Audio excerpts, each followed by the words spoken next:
नमस्कार, मी डॉक्टर स्मिता पवार आजच्या व्हिडिओमध्ये तुम्हाला सांगणार आहे की फंडस फोटोमधून B12 डेफिशियन्सी कशी ओळखता येते। हा जो आता तुम्हाला फोटो दिसतोय हा फक्त डोळ्यांचा नाही तर तुमच्या शरीरातील एक महत्त्वाचं विटॅमिन कमी असल्याचा इशारा असू शकतो। रूटीन हेल्थ चेकअपमध्ये आपल्याकडे आपण फंडस फोटो काढतो। कधी कधी ऑप्टिक डिस्क पांढरट म्हणजे डिस्क पेलर दिसतो। बऱ्याच जणांना हे वाटतं की हा डोळ्याचा प्रॉब्लेम आहे, पण नेहमीच तसं नसतं। B12 डेफिशियन्सीमुळे ऑप्टिक नर्वला पोषण कमी मिळतं आणि त्याचा परिणाम म्हणजे नर्व वीकनेस आणि फंडस फोटोमध्ये दिसणारं डिस्क पेलर अशा रुग्णांना असू शकतं। आणि या रुग्णांमध्ये काय काय दिसेल बरं?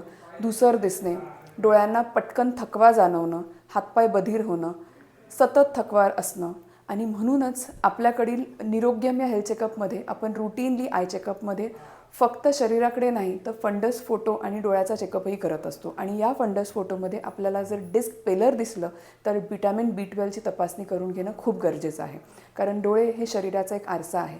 वेळेत तपासणी केली तरच वेळेत उपचार होऊ शकतात आणि म्हणूनच डोळ्यांचा फोटो कधी कधी विटॅमिनची कमतरता सुद्धा आपल्याला सांगू शकतो। धन्यवाद।